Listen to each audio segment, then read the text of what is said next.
Welcome to Make Pods Great Again. I'm your host, John, back with my bestie, Nikki. Nikki, how are you? I'm excellent. How are you? Well, like the rest of America, I'm wondering how the chickens are doing and their virginas. Oh, that's right. I feel like everyone's at the edge of their seats. Oddly enough, quick Birdgina update. I don't know what happened, but after all of the craziness and the farm vet and the Matt sticking his pinky up the chicken, she ended up being totally fine. Like all of a sudden, she's just acting totally fine.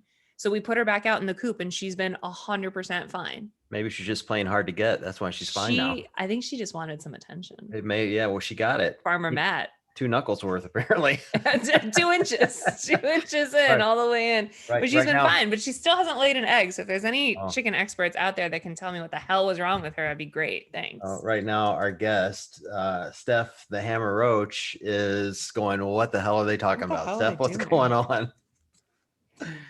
I Oh, like this story already. I don't even know what's happening, but I like this story. so we had Danny Smigiel on our last episode, and if you haven't listened to any episodes we do with Danny, that's the one to listen to. But they're all Yeah. ridiculous. Every time she's on, it just goes off the rails at some point. Usually it happens really early. This time it happened kind of late, but when it went off the rails, it went off hard. And we got on this tangent about Nikki's chickens, couldn't lay an egg, and Matt had to get the egg out, and just use your imagination. It was good. It was a good time. Very good time. How are you, Steph? Steph. I am wonderful, and I'm so excited to be hanging out with you guys tonight. Thank you so much for having me. I miss seeing people in person, but we all go pretty way back, so it's nice to be able to see you both. I know. And like we all go way back, but also I feel like I haven't seen you IRL since like friggin' Wadapalooza like 2 years ago now. 3? I know, it's Like a it's million crazy. years ago. And just so you know, I don't know if like this is on or if people see this live, but there's a camera right in front of me, but I'm looking at you. So if it looks like I'm not looking at you, I promise I am. For all those people who watch on YouTube who are like, Steph said she liked John and Nikki, but she's ignoring them in this entire podcast. Not looking at them.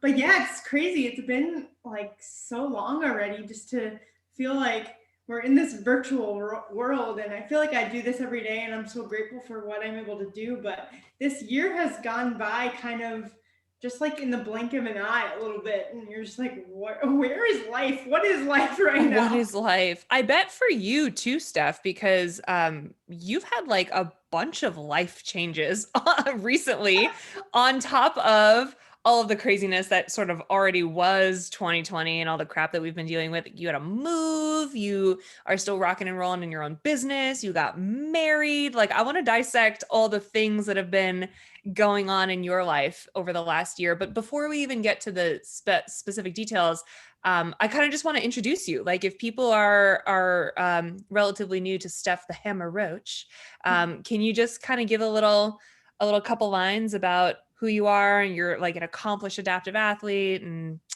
really pretty and like a good friend of ours. But like, yeah, give us just a little bio on who you are for the people that this might be their first introduction to you. Yeah, thank you guys so much. So the reason that you're hearing them refer to me as Steph the Hammer Roach, we recently got married, and I'm sure we'll talk about that in a little bit. Steph Hammerman, and I guess that's where the hammer came from. I started CrossFit in 2012, May 3rd of 2012. For those that start CrossFit, everyone knows their first day. Everyone remembers their first day. Totally. So it's hard to believe that it's about to be 9 years. Like, that's so crazy to me. But in 2012, I really found a love for CrossFit, and then ended up really finding a love for coaching and wanting my voice to be heard and wanting to be able to help people reach their goals and be able to show them from my perspective that you can have a coach regardless of what they look like, what their abilities might be like. You can have a really badass coach as long as you're willing to put in the work, and as long as you guys are willing to have that kind of communication.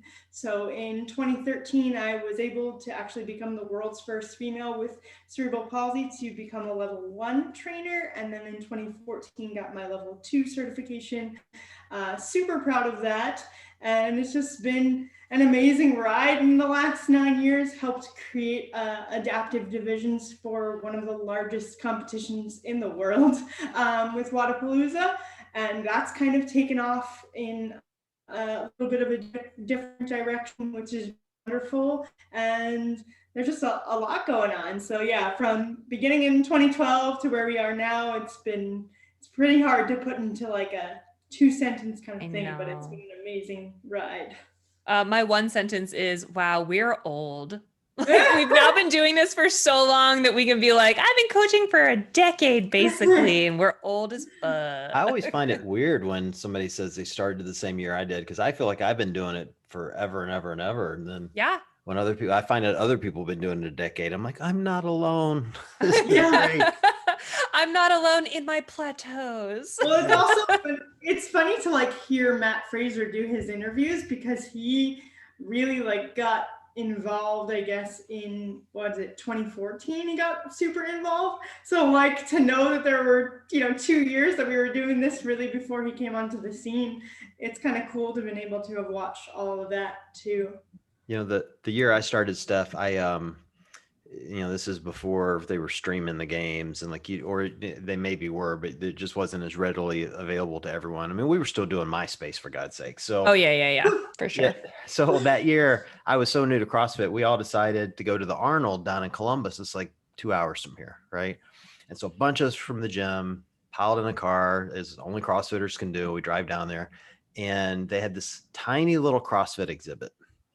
And these were real athletes doing it. And Rich Froning was there. And at some point I don't even know what he was selling. Like, I have no idea, just some supplement, just there at the booth. There was no one, and I mean no one in line for him. 2012, like nobody knew anything about CrossFit in those days. No, nothing. And keep in mind, this is like the Arnold. Like, it's nothing but those little string tank tops and big baggy nip slips all day, fake tans as far as the eye can see, and like nobody cared about him. You're basically describing my last weekend. Okay, so be careful. Hey, I got some gray sweatpants today from Born Primitive, so watch out. It's gonna be very exciting around here. Very exciting. Anyway, back to Steph. Well, so it's hard to put into words like, what 9 years of experience and kind of like climbing through the ranks and getting all those certifications have been like, but I do know that it's culminated in you starting your own business, which also has gone through a crazy metamorphosis of, being a building and then doing all the Zoom stuff. So what's that been like for you over the last year or so? So in 2018, I decided to open a gym, and we had opened Hammer Driven Fitness. I was really excited about it. It was a CrossFit affiliate, so we were CrossFit HDF, but I also wanted to have the word fitness in there because I felt like I love CrossFit, and we all do, but it also comes with its certain connotations, and the kind of population that I really wanted to cater to, I didn't want to have them have their own like misconceptions of what they were getting into. So with Hammer Driven, we had created, even though it was a small community, we'd created this community of people that were of all ages, abilities, and skill levels doing fitness together, with whether you were an adaptive athlete or you were a master's athlete or you were just a brand new teenager getting into CrossFit. Like, it was really cool to see the kind of community we had. And something that was special was that in our facility, we had a 5,000 square foot facility, and it was full of adaptive equipment that was specifically made for adaptive athletes. So it was kind of like this space that didn't really exist, right? And so I felt like it was really important to kind of bring that to the forefront. But it was one of the most challenging things I'd ever done. And it was probably the most challenging in the sense of financially, emotionally, relationship wise. Like, opening a business is not easy. And I talked about this on a podcast with Jason Khalifa, where like I truly believed that Steph the Hammer was going to open a gym and everyone was going to want to come to it. Like, there was so much support online, and there was so much like, yeah, you can do this, you're going to be amazing at it. And then the doors open and you're just like, oh shit, like this is you know, Yeah. this is Shit. really, Now I gotta put food on the table. Like, you know, fuck. this is really hard. And so like, as crazy as 2020 was and COVID-19 was, like, it was a reality that we were going to have to close the door. Yeah. And so once I accepted that reality and I was like, okay, well, I'm not done, right? Like, I'm not over it. So I still want to give people an amazing whiteboard experience. I still want to be able to coach them, even if it's the small number of athletes that I had with Hammer Driven. People were still paying me $135 a month, or whatever their membership was a month, to be able to have the experience. So I wanted to give them a good experience. So I sat down with my husband and I was like, what do we do? And he's like, well, why don't you look at your wall? And on the wall, there was an image where you had a person running, and then you had an amputee running, and then you had a person in a chair that was pushing. And that was our logo. And on the bottom, the words were "Stay Driven." And so he's like, why don't we just transform it?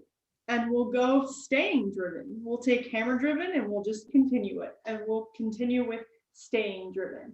We had no idea what Zoom was at the time. And I was just like, I'm going to try this Zoom thing and see if it works. And there were some classes where we did Zoom, and there were some classes where we did Google Meet, and we were just trying to figure out what worked. And for some reason, this Zoom thing was working. And little by little, more people started like coming into class. And then I realized, well, that's really silly for them to pay 135 plus a month to be able to do what we're doing. Why don't we make it an affordable price and give them an amazing experience and open it up to the entire world? And that's what Staying Driven has become. Like, as crazy as it sounds, like, I have more athletes in Staying Driven and participating in my classes daily than I ever did in my brick and mortar. Huh. Isn't Yeah. that wild to think about? So It's Steph, crazy. are you still catering? Are you catering exclusively or mostly to adaptive athletes, or is this just athletes of all levels? It's athletes of all levels. I don't think exclusively adaptive athletes is the right term. We have a lot of adaptive athletes, but I think it's also they're realizing, or people are realizing, that they can log onto a computer for 1 hour, use whatever they have in their house, and get their fitness on. 95% of our population, and this was not on purpose, 95% of our population is adaptive. Whether they have CP, whether they use a chair for some reason, whether they're an amputee, like, doesn't matter to us. I have hearing impaired athletes. But then we also have athletes from Hammer Driven that just loved our coaching. And so we kind of stuck with it. And one of my best friends in North Carolina ended up coming on as my head coach. And then I have two other coaches, another one in North Carolina, and then one in Florida that I've never actually physically met. Oh my God, so crazy. That is the world we live in now, where like everyone is remote and everyone has an opportunity and like connect with good people and do good work. She's amazing. Her name is Dory, and she was an athlete in one of my classes. And after class, I just liked her energy and I liked the way she was explaining things.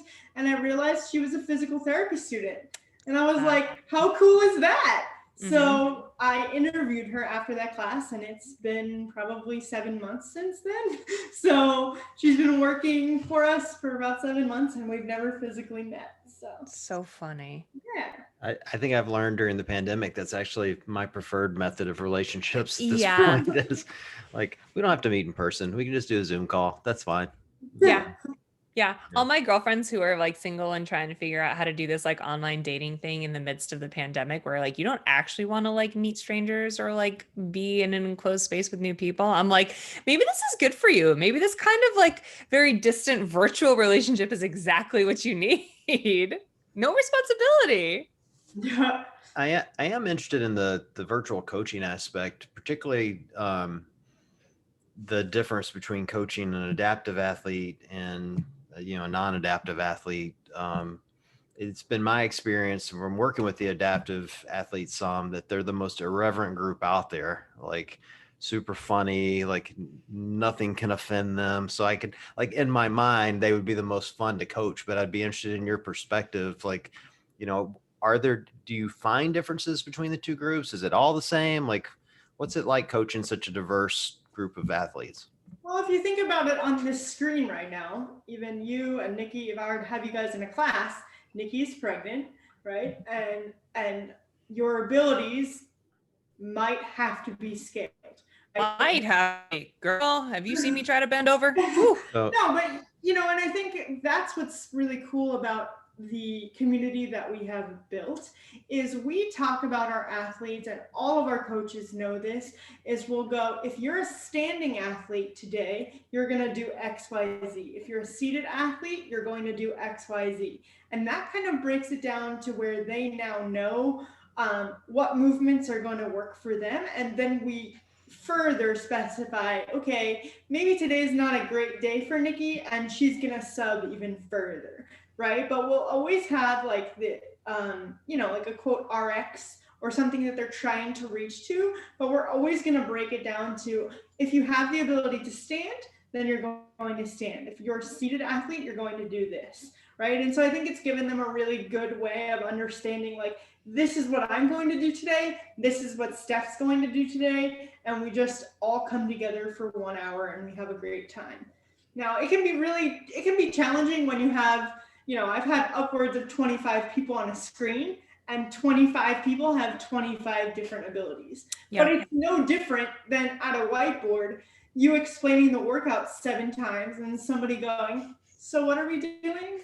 Right? And so I think, like we talked about, is you do have this experience. You have 9 years of experience underneath a belt of saying, okay, I might still make mistakes, but I'm pretty good at managing what's around me, right? So we've come up with a way to where we do a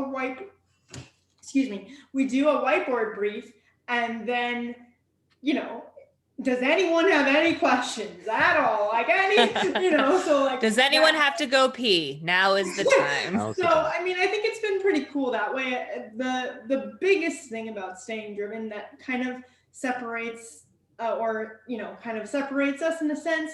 I love when people come to me and they're like, guess what I did this weekend? I went on a hike for 1 hour and I was able to stand on my own 2 feet for 1 hour, or I was able to push my chair for 1 hour without help.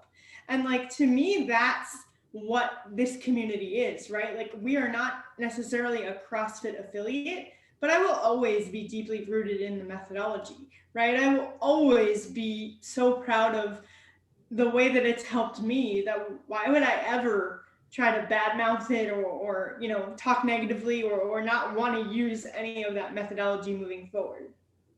Steph, it seems like it could be a daunting task as a gym owner, as a programmer, to just have all the knowledge necessary to, sub out for different types of athletes. It's something that I feel like a lot of coaches that don't have a super diverse community maybe don't necessarily need to learn or face the way that you have. I mean, how did you come into all that knowledge, and how did you sort of, I don't know, figure out how to make that part of your everyday routine? I can't even make a lesson plan before I go in to coach. I don't have the time or brain space. I think too, it's important to understand, we're not perfect, right? I still fuck things up all the time. There are times where the middle of a workout, I'm just maybe I should tweak this for the evening class. Totally.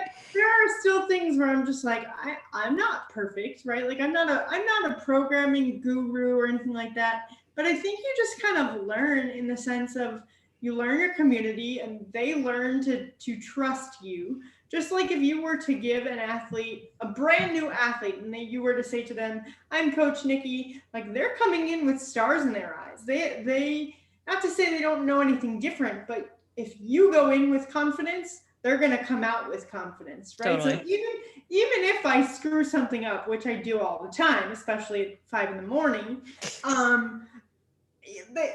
as long as you go in confidently going, I fucked up, they're going to appreciate that, Yeah. So I'm not trying to make light of it. I think what we're able to do and what I have been able to learn over especially the last year, I'm really proud of it. I'm really proud of the fact that I'm able to have 25 people on a screen and I can make every single one of those people feel special, right? And that's what's most important to me. I love that. Yeah. So you were able to get this virtual business up and running and keep it going despite a move cross country, right? Yeah, we decided to pick up our life and move to Arizona from North Carolina. Crazy.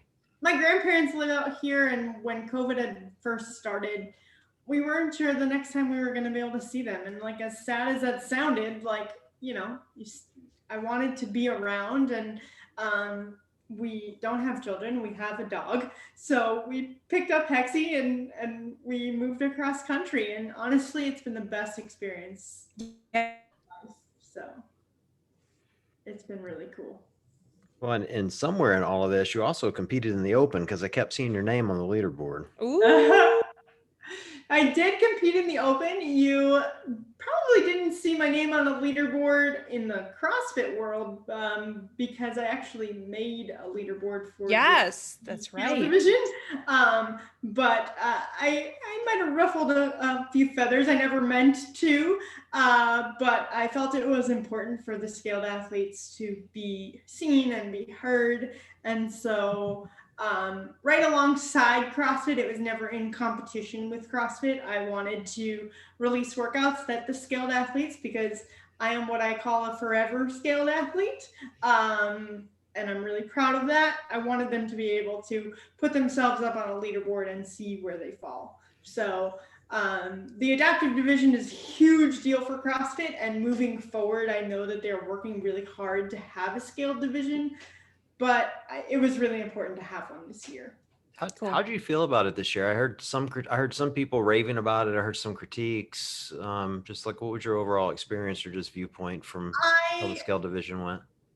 I think for our ex-athletes, it was a great opportunity for people to be seen. I think that like anything that starts from nothing, it's going to have growing pains, and you have to have respect for that. At the same time, it's also really important for everyone to be seen. Just like, if you scale a workout, you're going to be on the scaled leaderboard. I really, really wished they would have made that known ahead of time. So, you pay for an experience, and that's what you're hoping to get. And at the end of the day, when that wasn't available, instead of bitching about it, I just made my own. So. Oh, I'll just do this. It's cool. No problem. I think that speaks to the adaptive mindset, just like, screw it. I'll do what works for me. So it's great. Yeah, I love it. Go ahead, Nikki. I was just going to say, I think that it's like you said, it was the first year, and there's obviously gaps to fill and things that need to get better. So I think that by you setting an example, it's a path forward, to a future that is hopefully better for everyone involved. Yeah. And I think that's too what, like we all understand, like, we're deeply rooted in this community. There were some people that I definitely made upset, and years ago, I probably would have made myself sick to my stomach knowing that I've made other people upset. But at the end of the day, like, I did what I thought was right for especially our staying driven community, because I wanted them to understand the CrossFit world, right? And I, was pushing for them to do the Open. And then when we found out there wasn't a leaderboard for them, it was like, what am I pushing them to do? So at the end of the day, that's kind of why I made my decision. I think it's okay. I wouldn't feel bad if I were you, I don't feel bad at all anymore. Good. I was going to say, but it's easy for us to say, because we upset people 24/7, John. Yeah. Well, look, I just view it like, nobody else is going to advocate for you. Like, I think CrossFit's well-intentioned with what they're trying to do with the scale division. And you can look at what Wodapalooza has done as like kind of the gold standard for making it a true competitive division, not, I don't know what the right words are. Like, I think often CrossFit has used, and I shouldn't say CrossFit show, right? Like, we talk about like the exhibition side.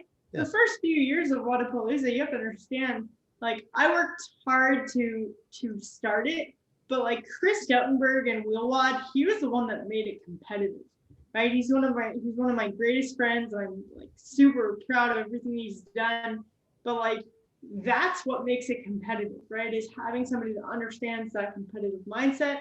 And like we said, everything starts from the ground, right? So you can't just expect it to happen overnight.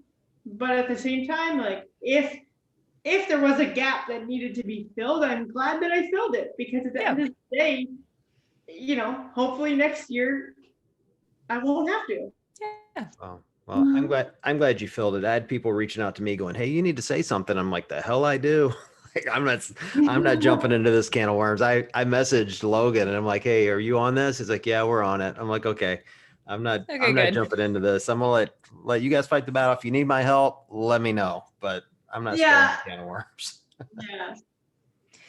So Steph, Yeah. COVID, moving, figuring out your business, and then you added getting married to all of that craziness in the last couple months alone. What was like, that wasn't your original plan, right? Like you had a different date, you had different, okay. So tell us what happened. No. So for those that don't know, I'm a 5-year cancer survivor. I can't believe I'm like saying that, but that's crazy. Has it been 5 years already? It's been 5 years. So crazy.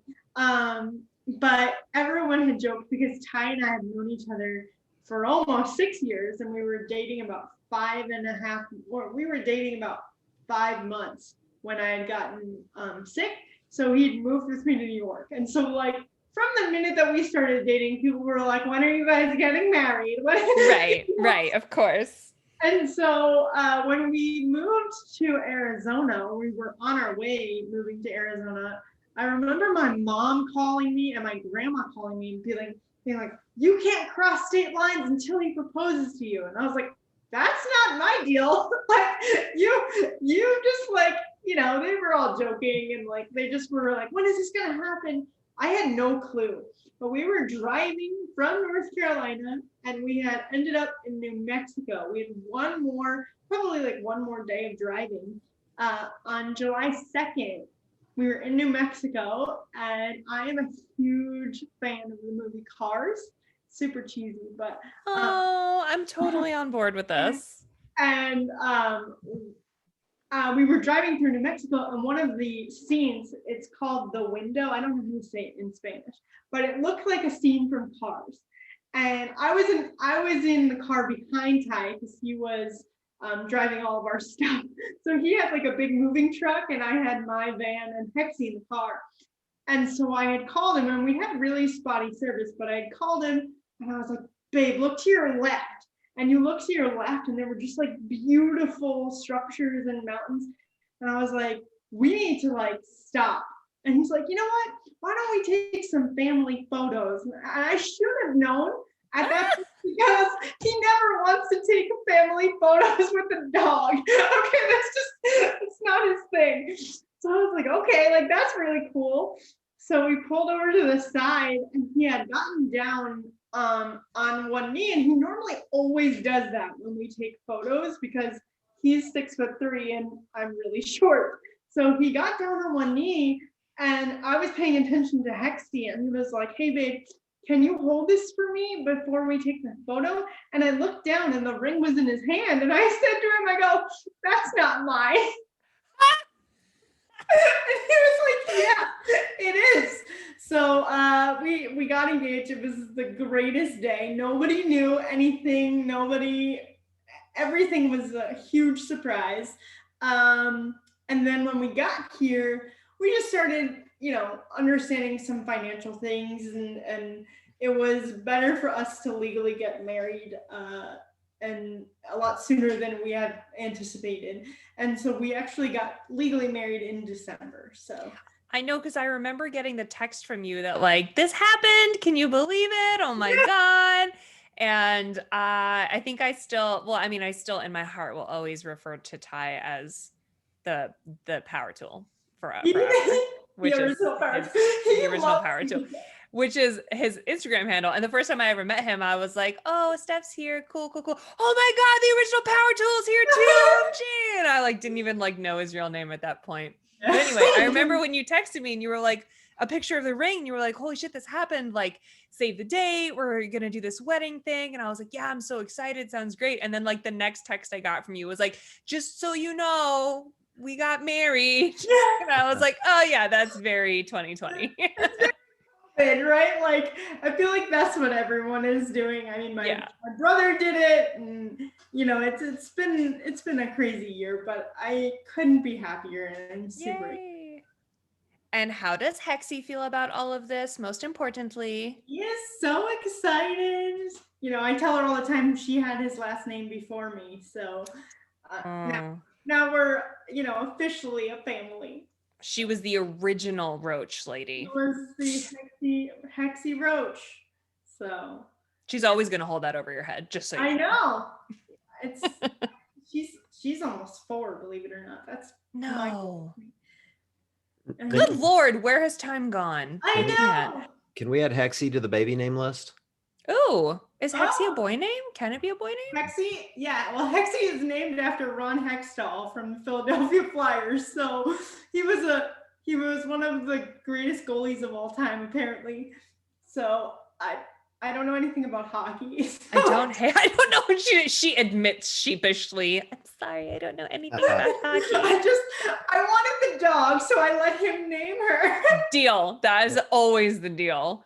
Yeah. I don't mind the name Hexie. It's kind of cool. And Steph, we let everybody suggest baby names on the show now. So you got any other names you want to throw out? I'm taking suggestions. Axel was our most recent that we're kind of locked into right now. Wait, I got one today on Instagram that was interesting. What was it? Tater. Yes, I love tater. Right? Tater salad. It's great. Tater, he's a little tater tot. Oh my gosh. You can think on it. I don't mean to put you on the spot. Name my baby, Steph. Name my baby. What were you guys saying before the show? Moira? Is that what we're going with? What was it? She laughed about that time I said that you can't name someone after someone who's still alive. So you can't have Moisha Jr. I think somebody in our family, my twin brother is pregnant, and somebody told him, or told his wife that like if you name after a living person, then you've automatically given the living person that you've named after a shorter life. Yeah, I think that's the thing. I think that's totally the thing. Yeah, I don't know. Jews love superstitions. So do Russians. So my family is like double trouble. You can't like do anything weird. Look, Steph, so funny. To be fair, knowing Nikki has shortened my life as it is, so if she wants to name this baby John Woolley, it'll be fine by me. John Woolley Brazier. I think John Woolley Brazier is a solid name. It's better than Matt Fraser Brazier, which is what you originally said. I think Matt Fraser Brazier is an amazing name. I mean, for some reason, the name Drew is I like the name Drew. I like that. I could get down with that. Like something that like, I don't know. I'm looking for something that's relatively unique without being like too fucking weird. What about Mason? I know so many Masons. This is the other thing is like, we've got a couple names that we really like that are so popular now that it's like, shit, we know so many of those. Here's the thing too. If you know someone, you immediately relate how you feel about them towards your baby. So like an example, I know a lot of Stephanies and they're all awesome. I'm not just saying that. Like every Stephanie I know is great, right? So I could name a baby Stephanie, but if you like, you know, a jerk that's a Mason, you ain't never naming that baby Mason. Do you want to be able to name your kid like AJ or like? That's a great question. So many people have asked me that. They were like, well, what would the abbreviation be? Or what would the letters be? I get that all the time. Like, what is it called? Oh my God. You'll know. Initials. What would the initials be? Because you can't spell something weird with initials or like kids are mean to kids, I guess. I did not know that was a thing. My brother's middle name is Lauren. Okay. Yeah. So. Okay. Loren. Oh, like Lauren, I got it. Like the boy version. I actually really love like boy names for girls. When I got pregnant, I was convinced it was a girl and it was like going to be so much easier to name her. Now that it's a boy, I'm like, shit, I don't actually like boy names for boys. I only like them for girls. Damn it. I want you to do a really strong cultural name as someone who has, a hillbilly culture, right? So like, there's like no, we're all, I'm a junior, so it's like, Yep. we're all, that's the way it is in the South. And it's not like it is when you're Jewish or Italian or No. You could Russian. do like Emmett. Ooh, I love Emmett. That's a good one. But John, I can't do cultural names because it just doesn't track with Matt. Oh, it does. Like if I want it doesn't. I want the most Jewish name you can give this kid. It doesn't make sense. And I can't, there's no fun family names that I can pull from because I have 3 uncles named Igor. You could do like an Emmett Brock. That's a unique name. I like that. I Very like good. that. I just don't like strong. I just don't think that I don't think that Matt could track with a kid named like Igor, or my grandfather's name was Boruch. I don't think that Matt could track with a kid named Boruch. It just wouldn't work. I love it. It sounds Jewish and a little Klingon. It's perfect. Yeah, it is. It is. I'm actually half Russian, half Klingon. I think it's perfect in every way. Perfect in every way. It's true. I hope this podcast isn't going off the rails as much as like I said earlier. Do you guys want to talk more about bird vaginas? Because or foot fetishes. That's usually what happens with well, you got to understand, like Danny gets all these weird DMs, and that's usually where it comes from. So it's talking about all the weird stuff that happened to her over the course of the week. And my life's not that weird. And now the only weird part of my life is when Nikki's telling me weird things going on with her body due to pregnancy. So otherwise, do you guys want to hear about how bad my nipples hurt? Yeah. I got Steph just goes, no. It's really cold here in Cleveland today. So me too. I'm going through menopause at 31. So oh yeah, that's right. I saw you posted about that too. So, Fuck. I mean, nothing is super weird anymore, I guess. I guess at this point, I posted something on Instagram and someone commented about how like it was just nice they were like, I thought this was going to be a super sappy post, but instead it was you just saying that you like eat a lot of carbs. And they were like, we appreciate that about you, and that you're not just like romanticizing this whole baby thing, because truly I have it pretty fucking easy. But yeah, the reality is it's not being a female, no matter what, whether you're making babies or you're going through menopause or you're dealing with foot fetish DMs, like it's kind of not easy in any sense of the word. So I was like, yeah, we might as well keep being real with people, Steph. You'd be amazed at some of the weird DMs, man. No. Come on, give it up. What are you getting? Come on. Give us an example. The other day I got one that was like, I don't care how you look, like I would take such good care of you, or like I send them to Ty all the time so that he you tell him to shape up because so-and-so from your DMs is going to step in and take care of you.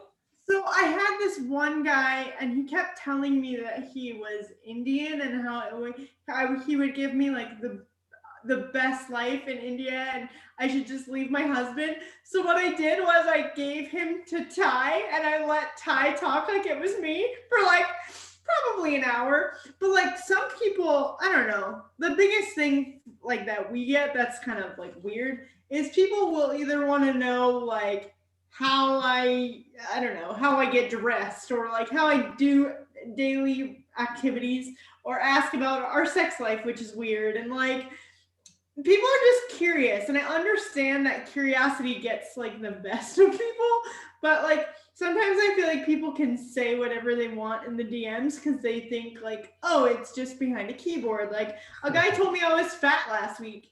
And I saw that. I sent it right to Jessica. I was like, can you believe this shit? And I was like, people, and I don't know if it's a robot or whatever, but like people are weird and people just don't really seem to give a shit about other feelings. I guess like I understand too that people are curious, and like that's what fucking Google is for. You do not DM someone and be like, oh, how do you have sex with your husband? Like, look, here's what's happening, right?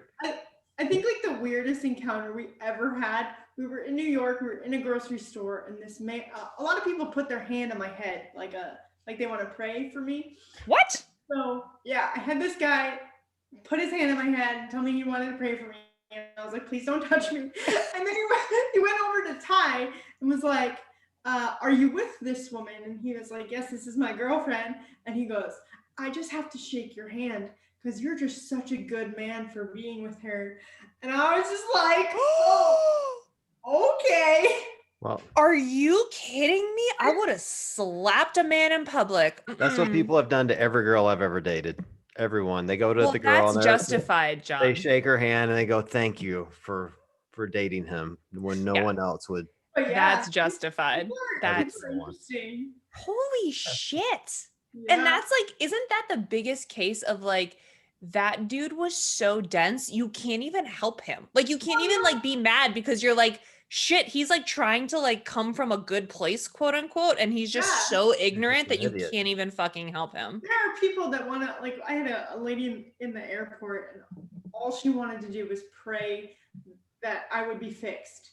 And I'm Ooh. just like, dude, I want to catch my flight.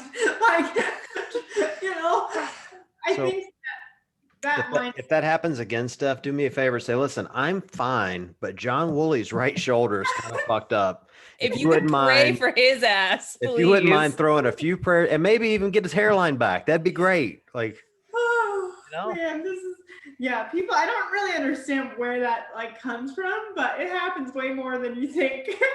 Well, That's I know where the online wild. stuff comes from is that, and it feels like it's escalated in the last 18 months or so since COVID, and we've all been online and we're socially distancing. People are getting so comfortable saying things online that they would never say to your face, because if they said it to your face, you'd punch them in the nose. Yes. Yeah. That when there's no fear of repercussions, you just say whatever you want. And eventually you just think like, it's okay. You know, it's crazy. I don't know what it is about, like, even if I'm sure now that you're pregnant, Nikki, like people that you don't know will look at you and like think that you're so fragile, or think that like you can't, like you can't Seriously. Yeah. just in life, right? And so I don't know what it is about like just using accessibility devices that get you from point A to point B, or doing something a little bit different is like good for you. I always use this as an example, right? Like I'm driving down the road and some guy flips me off because he thinks I cut him off or something. But then that same guy parks next to me and sees me get out of my car in my chair and is like, oh, well, good for you. You know, so it's like the two different perspectives of like 2 seconds ago, you thought I was a quote unquote, you know, whatever, normal, you treated me quote unquote normally. And now it's like, oh, well, you know, good for you. So I think that's kind of where I get frustrated, is like, I live a pretty awesome life. Right. Right. You know, And you should call me an asshole if I'm driving like an asshole, no matter whether I'm in this chair or not. I'm not a great driver, so there's that. Unrelated. Steph, if you want to send me the crazy DMs, I'll fight on your behalf. Anytime Nikki gets one, you I am can all really in. mean them. Dude, John is the best advocate. I don't even send him them anymore because he will inevitably find them for me. And then it's just like off to the races. It's amazing. Well, because the best is like, he'll come up with a witty response to whatever someone like inevitably makes fun of, like my nose or something, which happens for some reason. I don't know why. And then like, thank you. Oh, thanks. But like like John's response is oftentimes so funny or witty that like, that's what kind of takes off in my comment section, is like John, whatever, clapped back so hard that everyone else is like, ah. Sometimes Ty does that. His wit is just like, I don't know if it was a fire department thing, but he is one of the wittiest people that I know. And so sometimes I'm just like, oh, I'm just gonna let you handle this. Yep, totally. That's funny. The world's crazy stuff. We should just all be used to it at this point and deal with it. But when you get the weird ones, send them to me. That's the best part of my day, is getting to fight with people I don't know and defend friends from jerks. So it's great. It's the best. I definitely will. Well, this has been fun. It was great to get you back on the show. It's been a while. I feel like I haven't talked to you, and God, it feels like it's been a year. As a matter of fact, when Nikki was talking, I went back to my text from you to find that photo of the ring when you sent it to us, and it's been a while. It has, yeah. It's been, I don't know, almost, I think 9 months maybe. Yeah. We moved here. So crazy. It's been crazy. There's the ring, July 5th. Oh, I That's when you love sent it it. to us. I know. Yes. So Because pretty. we were gonna do a podcast that day. Yeah, That's why I sent it to you. you were like, we're busy. Can we reschedule? Sure. That's so Exactly. funny. Well, thank you so much for coming on again. We appreciate having you. Well, thanks for having me. I truly appreciate it. And anytime you guys want to come hang out in class, you're more than welcome to. Oh, I would love that. Anytime if you want your group to feel sorry for someone, I'm happy to come on. That'd be great. No. Have someone that No, go, man, I was feeling bad about my abilities till I saw that woolly guy. Now I feel like a game. Now I just, No. Well, thank you so much for having me. No, it's been great. And Nikki, I hope your boobs feel better. So they won't. They haven't for 6 months, and so they won't until after this debacle. It'll be a while after the debacle too, for the record. We'll talk about that next show. But yeah, it's gonna be Ty always says you had fun making them, so now you have to deal with it. Oh, too. Yeah. You're gonna love that baby when it comes out. I know. I'm gonna love that baby, and I'm gonna hate my nipples. Anyway, we can talk more time. Yeah, it'll be all worth it when little John Woolley Brazier gets here. So. When little John Woolley Matt Brazier Frazier gets here. That's actually the perfect name, John Woolley Matt Frazier Brazier. I think it's a great name. Who came up with Matt Frazier Brazier? John did. Who else? Of course I did. That's pretty awesome. I think it's a great name. Anyway, all right. Well, ladies, it's been great as always. And for everyone listening, been a blast. And we will chat with you guys soon.